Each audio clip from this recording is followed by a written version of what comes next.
Hi, how are you?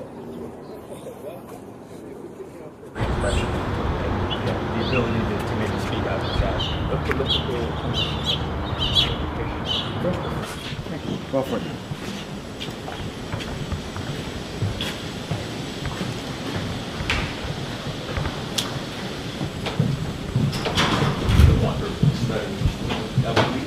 You want me to do something on the So quite like. Are they treating you fairly, Milo? We won't know until it comes out tomorrow, but so far they've been very nice. So let's start. I mean, and I just want to know who is Milo? I mean, the reintroduction. Don't know. No. Well, we have this thing in the company Sure. now. We're all trying to work that out. We're trying to work out: is this a pop star? Is it a pundit? What is it? All I can tell you is that America was obviously waiting for somebody who would be a free speech fundamentalist, who would stand up for people's right to say, do, and be anything, no matter what the consequences. And I think it's really important. Now, I don't think everybody should be like me. I think it's probably a good thing there's only one Milo. But I think it's really important there is at least one. And is it important that the Milo that we know speaks especially, particularly to college campuses and the students there? Of course. And why is that? Well, America has this love affair with education. America's obsessed with education. It talks so much more than any other country, anywhere really, about how it educates its own citizens. Ironically, it has one of the most dysfunctional and broken educational systems anywhere in the Western world, with such extraordinary political homogeneity, and just structural problems in American higher education that resulted in what happened to me at Berkeley and other speakers there too. The narrow range of opinions that are permissible on campus. And this is enforced by students and faculty and administrators alike. That's where you have to win. What most conservatives and most libertarians get wrong is they want to treat the symptoms, they want to get the right guy in the White House. By that time, I don't really care anymore. I want to talk about culture, I want to talk about education, and the stuff that people care about, love, sex, death, money. That's what I care about.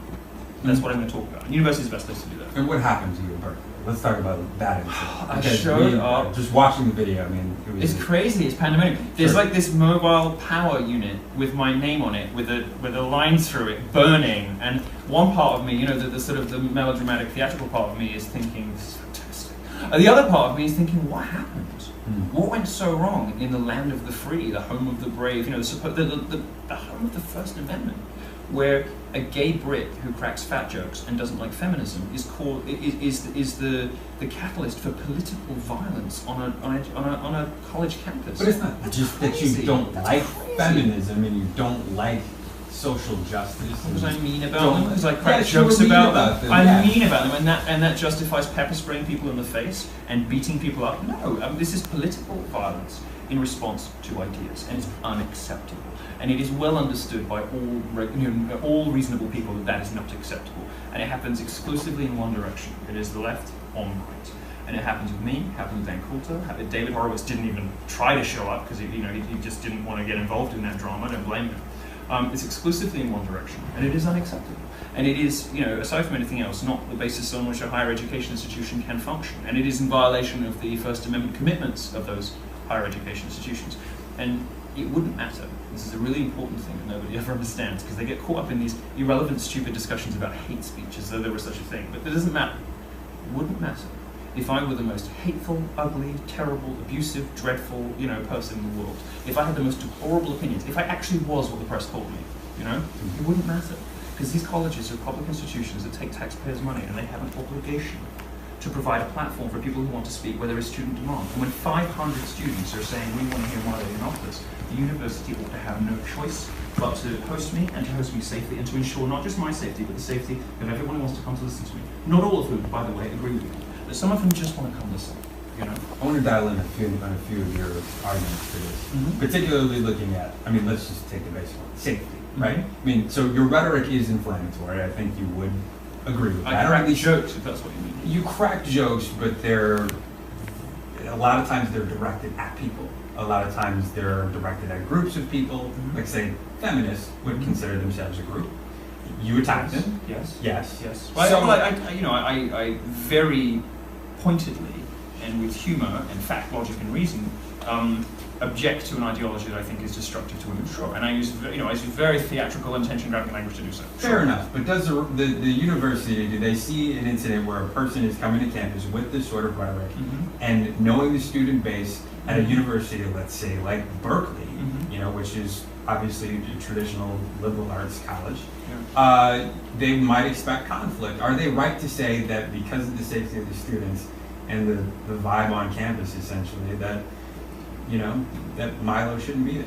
Well, first thing to say is that's against the law, because they're not allowed to discriminate on the basis of the contents of the speech. Just because I have the wrong opinions for Berkeley, they're not allowed to say I can't come speak. And the second thing to say is, if it's true that my mere presence on campus is enough to incite a riot, and it seems to be, all of this free speech on campus stuff, all ultimately basically comes down to me. I had this tour last year that was just pyrotechnic after pyrotechnic. It all comes back to me smashing identity politics, being a gay guy who doesn't like feminism, doesn't like social justice, all the rest of it. I just confound them in so many ways that their only reaction is violence. Well, if it's true that my mere presence on the Berkeley campus is enough to provoke riots, the Berkeley administrators need to take a long, hard look at themselves and ask why that is. Why is it that an American higher education institution, somewhere that ought to expose people to the best that has been thought and written, and to every conceivable opinion, so that students, having been educated in everything, can pick for themselves? Why is it that somebody like me, who New York Magazine said have pretty uncontroversial, mainstream conservative opinions, just express them in a flamboyant way, right? Why is it that the students at UC Berkeley can't handle that? And my suggestion to you is that the professors agree with the far-left campus activists that anything remotely right of center is hateful, bigoted, and all this other stuff. And they've indoctrinated the students into acting out in this way. They've infantilized them by coddling them, by protecting them from other opinions. So when they come into contact with a conservative, when they come into contact with anybody who steps outside this far-left, social justice consensus, they don't really know how to behave except to be violent about it. And one of the ways in which the universities are complicit in this is they use the language of physical safety to describe disagreement with opinions. So they will say, for instance, threats to student safety, or safe spaces, or trigger warnings, which implies guns, which recalls guns in your head. All of this violent, all of this stuff is designed to do one thing: to break down the barrier, to dissolve the line between speech and action. Because if you can claim and persuade people that my speech is violent, it legitimizes violent responses to it. So the purpose of saying that I'm a threat to student safety, and everyone knows that's ridiculous, is to legitimize violent responses to me. The media is complicit in this. Almost every mainstream outlet does this, and almost every major university in America does it too. And if it is true that my mere presence on an American college campus is enough to start riots and start violence, the fault lies not with me, but with those universities. Is your intention in going to some of these campuses to expose that, what you might call a false case? Yes, of course. It's like this sort of Kafkaesque cycle, where the university will say, will create the conditions that make my speech physically dangerous for people, and then blame me for them, and then charge the college Republicans for bringing me, and put those security fees on, and they'll charge the college Republicans like $8,000 at the very last minute. Trying to kind of wrong foot, the event, put all these absurd restrictions at the last minute. Oh, you can't speak here. You have to speak at this time. You have to do this and this and this. All of these all of these administrative obstructions, doing everything right up to the line of just breaking the law outright and saying, we don't like you, you can't come. They do everything possible to make it, so difficult. Unfortunately, I have resources and I can beat them. But so, what do you say to the students who just don't want you there in the first place? Go see someone else. Stay home. Stay home. But why? Me cracking a joke does not endanger your physical safety. And if you think, as a student, that you can't, if you are genuinely worried for your psychiatric well-being, because a sassy gay guy is going to show up and crack fat jokes on your campus, you need to leave university and check yourself into an asylum. Well, maybe it's not the psychiatric well-being, or the threat of violence. Maybe it's just that they don't want their university or the place that they pay thousands of dollars a year to be associated with you. But they don't have that right. They don't have the right to, they have the right to listen to the speakers they want, but they don't have the right to stop other students from listening to the speakers that those students want to listen to. Because who gets to be the judge of who's an okay and who's a speaker and who isn't? The majority, like the most people? Well, sorry to break it to you, but most people in America agree with me on the free speech stuff, not with the far left campus activists who happen to be aided and abetted by university administrators. So if you want to go on sheer numbers, I win. If you want to go on facts, logic, and reason, I win. If you want to go on just on just common sense logic, you know, and say one group's rights to hear the speakers they like should not trump another group's rights to hear the speakers that that group likes, I win again. So, you know, there's no way out of this, there's no fair way out of this for people who want to shut down the speech of those with whom they disagree, whether it's with violence or administrative roadblocks or financial hurdles or whatever. There's just no excuse for it. And for people who don't like me and don't want me on campus, tough. Get used to it, because I'm going nowhere. And I will be doing another big tour this year. It will be even more spectacular and even more obnoxious and even more theatrical and even more attention grabbing, and I will be unavoidable. And it is much better for you to address that and deal with your own damage and psychiatric whatever it is about whatever the name Milo triggers in these students' heads. They need to work on that with maybe therapy and drugs, you know, and not try to stop students who do want to hear me from showing up, peaceably assembling, having a good time, and enjoying the evening. Do you think this is generational? Do you think that maybe another generation would have responded differently to your presence? Well, the good news, I mean, my fans run very young, and very old too. I mean, it's very difficult for us to judge, because the growth seems to be so amazing. But my fans run very young, and I have a sense, I don't have numbers on this, but I have a sense that there's a generation bubbling up about 13, 14, 15, who really hate feminism, who really hate Black Lives Matter, who hate BuzzFeed, who hate all of these kind of like, you know, very lefty social justice, you know, weird definitions of racism kind of places. They really don't like them very much, and I'm one of the people that they look up to. And it's not just me, there are a couple of people. But I have a sense, and it is at the moment just a hunch, but I do believe that this is the case, and I think that I have probably more data to go on than anybody else in the country. I think there's a generation bubbling up just under the millennials that is going to very forcibly and in huge numbers utterly reject the millennial consensus of social justice. And I'm looking forward to that, and I'm happy to be part of, you know, bringing that to debate. Do you think this current culture, or perhaps where we are as a society, is just not ready for Milo at this point? Or if the fan base that you do have is accepting of you, but everybody is. It's only journalists and university professors who don't like me. Well, you say that, but there are a lot of people who don't like you. Well, sure, people who haven't read me. You know, people who haven't actually read my columns. And I mean, I said that in a slightly flippant way, but what I really mean by that is, you know, you say, I guarantee, I swear, I guarantee, unless somebody is a professional gender activist, or a Black Lives Matter activist, or a university professor, or like a, you know, or some lesbian feminist, you know, like crackpot. If you say to somebody who's heard my name, who thinks they hate me, who has only read press reports of me, what have you read? Which of his speeches have you watched? What is it that which argument that he made do you disagree with? They will be incapable of answering the question. Because nothing I say is that objectionable. I think a lot of people would disagree with that. And they're entitled to, they would be wrong. So, again, what's next for you now? Are you planning to go back to Berkeley? Oh yes, well it's going to be so much fun. So we're going to do a free speech week. Now Berkeley is the home of free speech, and I'm going to bring free speech back, because Berkeley itself, the institution and its own students, seem unwilling to do so. They are, clearly uncomfortable with their own legacy as the home of free speech. And so they've left it to me to return Berkeley to its rightful place as the heart. Do you think your rejection there has exposed that? Of course. And Coulter and David Horowitz, you know, you see Berkeley, so what I'm going to do, I'll just tell you, because it's interesting. I'm going to hold a free speech week at Berkeley. I'm going to give out the Mario Savio Award for Free Speech, and I'm going to find somebody incredibly objectionable to the progressive left to give it to. Not just out of pure malice inspired, just a little bit out of malice inspired, but mostly to demonstrate that, you know what, you don't know this stuff, okay? And people should be able to say, do, and be whatever they want. And if the university, the supposed home of free speech in Berkeley, does not actively assist me in planning this event, and proactively reach out to me and say, what do you need? How can we help?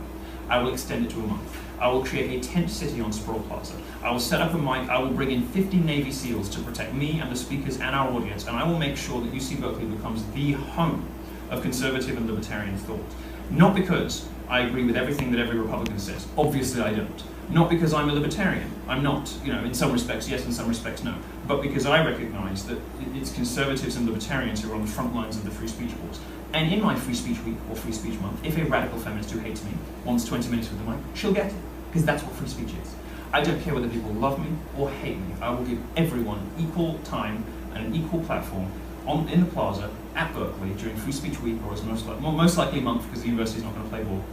And I will ensure, in a way the university clearly refuses to, that people are allowed their constitutional right to express their opinions at the heart of that university. I want to go back to the whole threat idea, and you've addressed this, but talking to students who were transgender who said they couldn't be there or anywhere near the area during the week because they felt so traumatic. You want to talk? Well, let's legitimize this, right? So let's talk about that. Let's talk about students who, for whatever reason, feel like there's a threatening atmosphere when you're around. Whatever your cult of personality brings to campus seems to brings be laughter. It brings laughter. Look, I'm ridiculous. I crack silly, corny jokes. I wear silly outfits on stage. I showed up to LSU in drag, as Ivana Wall, my drag persona. Yeah, but in what way is this really funny to anyone? Saying to certain students, for instance, that you're going to find out their background and call ICE and have them deported. I never said that about any student. I threw up something on the wall, which was, with me in a sexy little police outfit saying, "Deport your local illegal" with the ICE hotline. It was hilarious. But I had no point. Well, if they're in the country illegally, they should. I'm not supposed to be here. If you're seeing that as an illegal alien in America and you're worried about someone phoning you in, I think most of my supporters would be like, yeah, you should feel threatened. That's okay. I'm relaxed about that. All right. I mean, if you don't belong in the country, if you're not supposed to be here, I can't really help. I'm not particularly concerned with soothing your feelings. But is it incumbent upon you to decide whether or not these people should be exposed? The law decides whether they should be here or not. I'm just somebody with influence and a massive fan base who enjoy, as I do, finally somebody who can express, even just centrist points of view, which many of mine are. People have no idea what I believe because they don't actually read my columns or watch my speeches. Most of your viewers would be stunned, for instance, to learn that I think there's a strong case for black reparations, right? People just don't know what I think because they don't bother to find out. They think they see a surface level thing. And of course, they think, we've seen this before, and they just read the headlines and they're like, he's some monstrous, bigoted, whatever. Nobody has any idea what I think unless they actually listen, right?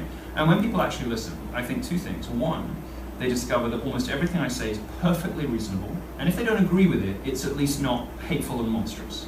Two, they discover that that everything I do is not just to annoy somebody for the sake of it. I like to call it sort of virtuous trolling or trolling for God, I like to wind people up. Of course I do. But there's nothing wrong with that. And when I tell a joke... You think that's healthy? Trolling? Of course. And when I tell a joke, I do so because there's an important kernel in there somewhere. Somebody somewhere is lying to you. Somebody somewhere is pulling the wool over your eyes. Somebody somewhere is bullying you. Somebody somewhere is being a hypocrite. And my way to expose that is through humor. And comedians have always done that. It's just that when a comedian has conservative politics, you call it hateful. How do you feel about justice groups or organizations tasked with upholding free speech, or at least contributing to its value? I mean, the ACLU, we spoke to them, they basically agree with you. But where are they? Here's the thing, right? The ACLU will show up and they'll say the right thing when they're on the spot, when they're sort of humiliated into it. Where were they when I was at Berkeley? Where were they when Ann Coulter, had the roof coming in around her because the university was pulling out all the rest of it? And her lawyer said in that press conference, it's a shame the ACLU isn't here.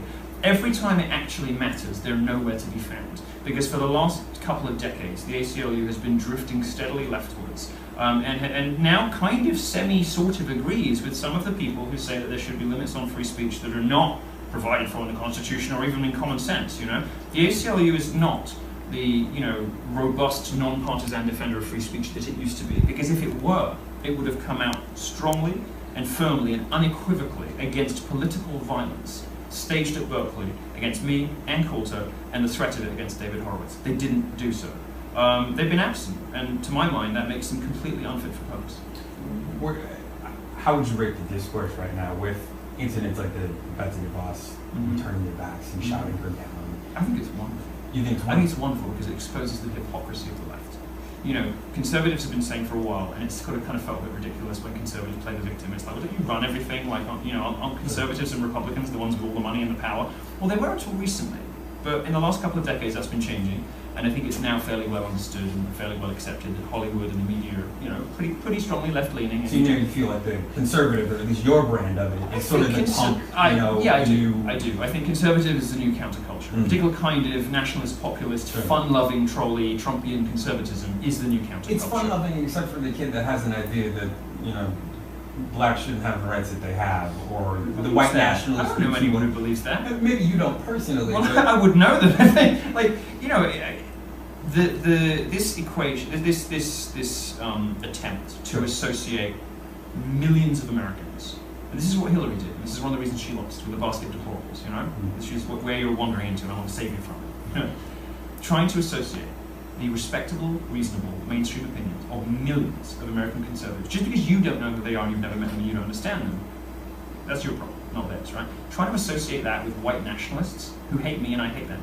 Trying to associate that with racists. They hate me and I hate them. You know, I'm a race-mixing Jewish whatever. They hate me. They really hate me. You know, and the Daily Storm, all of the nasty anti-Semitic white nationalist blogs on the internet hate me. They declared, in their own words, a holy war against me. These people do not like it, like the bad guys, you know.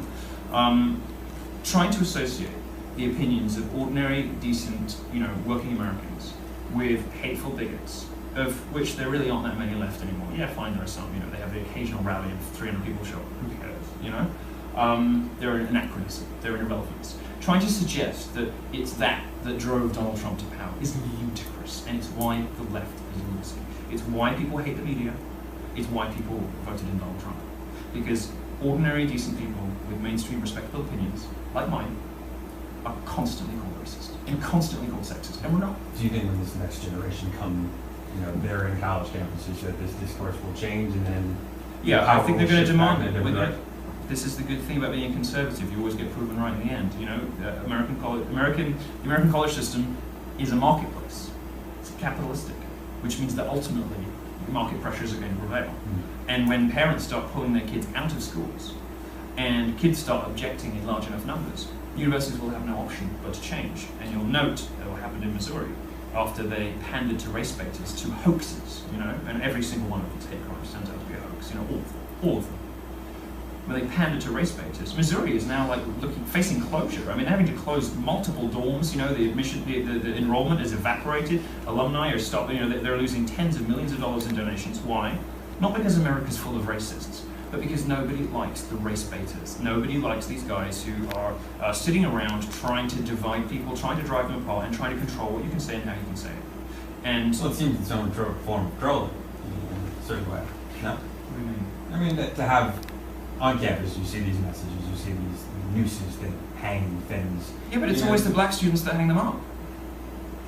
All of these hate crimes. Well, nobody knows. Nobody knows. But the ones we do know about almost always end up being hoaxes. Almost always, from Tawana Brawley, they're always hoaxes. They're always hoaxes. I'll talk about this. My first talk and my last talk was white, but the title was "Why Do Lesbians Commit So Many Hate Crime Hoaxes?" And it was supposed to be provocative and funny, and you know, all the rest of it, and it was. But I went through it. I found hundreds of reported hate crimes on campus, and every single one of them was quietly reported as a hoax later. And nobody covered it with the same prominence as they covered the original thing. All this stuff turns out to be hoaxes. I mean, you look at the swastikas that were in Missouri. They were written the wrong way around. They were done in the Hindu direction. How many white nationalists do you know can't draw a swastika? You know, like, and they revere that symbol. They wouldn't draw it in feces. It's just they're always hoaxes. They're always hoaxes, you know, and it's like campus rapes, you know. Yes, it happens, but 89%, no, but 89% of colleges reported no sexual assaults this year, and you know, every single one you seem to hear about in the media that's been amped up by the left-wing press turns out to be a hoax. Let me ask you this: would you prefer it if you went to a place like Berkeley and they just let you speak and do your thing? Or do you prefer this sort of... I'd have to become left-wing then. I'd have to find a new thing. Let's say, for the sake of argument, that you have your own brand, they allow you a space to speak, and there isn't this massive upheaval, and you're able to just do your thing and make your peace. Or is this better? I think it's going to be 30 years before that happens. But is it better that you're creating sort of the chaos in sort of, in your own words, exposing what you see as faults in the system? I don't think everyone should be like me, but I think it's really important that there is one. Okay, and Why I think it's really important that somebody has the backbone, the resources, the courage to go out and expose hypocrisy, to put themselves in the front lines. You wouldn't do it. You don't do it. None of your viewers do it, but I do. And yes, fine, I get to be on TV, and I get to have a nice life, and I get to do lots of exciting things. But I am the one they want to kill.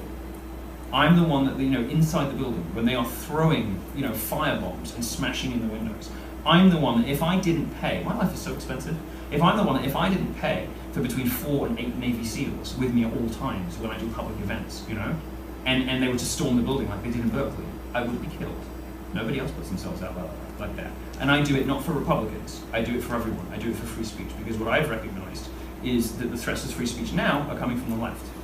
20 years ago, 30 years ago, I would have agreed with you that the threats were coming from the right, the religious right, you know? All the lunacy about Marilyn Manson and video games was crazy, and it all came from the Republicans. And I would have hated that then as much as I hate the left now. Anything else you want to say? I think we got it. Thank you very much. Sean. Good. Thank you. It was good.